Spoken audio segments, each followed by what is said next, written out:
ဒီစာအုပ်မှာဆိုရင်လူငယ်တိုင်းသူတို့ရဲ့သဏ္ဍာန်မှာစိတ်တဲ့ကြာဆင်းခြင်းတွေအစင်မပြေခြင်းတွေအလိုမကျခြင်းတွေဖြစ်ပေါ်လာတဲ့အခါမှာထွက်ပေါက်ကိုရှာတတ်ကြတယ်။ထွက်ပေါက်ကိုရှာတဲ့အခါမှာတွေးတဲ့သူများရှိသလိုထွက်ပေါက်ဟုထင်ပြီးတိုးထွက်ရမှာ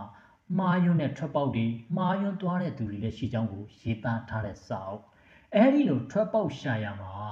ရှာဖွေနီးလမ်းမှန်လမ်းမှန်တွေကိုကောင်းမွန်စွာထွက်နိုင်ရန်အတွက်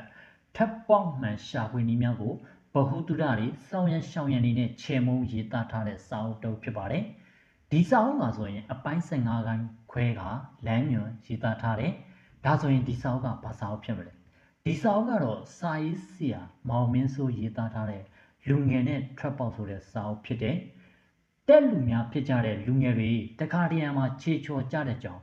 ထို့သောကြားတဲ့သူများပြန်လဲနိုးထပြီးဆက်လက်ရှောက်လန်းရန်အတွက်ဤစာအုပ်ကအထောက်အကူပြုမည်ဖြစ်ကြောင်းကိုစာရေးသူကရေးသားထားပါတယ်။အခုလိုခေတ်ကာလအခြေအနေအရစိတ်ထွက်ပေါက်ရှာနေတဲ့လူငယ်တိုင်းအတွက်ဖတ်ထားတဲ့စာအုပ်ကောင်းတစ်အုပ်ဖြစ်တယ်လို့လမ်းညွှန်လိုက်ပါတယ်။စိတ်ထွက်ပေါက်ရှာနေတဲ့သူတွေစိတ်တက်ကြအားငယ်နေတဲ့သူတွေထွက်ပေါက်ကိုဘယ်လိုရှာရမှန်းမသိဘူးဆိုရင်ထွက်ပေါက်နီးလန်းမှန်တွေကိုရှာဖွေတတ်ဖို့အတွက်ဆရာမောင်မင်းစိုးရေးသားထားတဲ့လူငယ်နဲ့ထွက်ပေါက်ဆိုတဲ့စာအုပ်ကိုဖတ်ရှုလိုက်ပါလို့တိုက်တွန်းလိုက်ပါတယ်ခင်ဗျာ။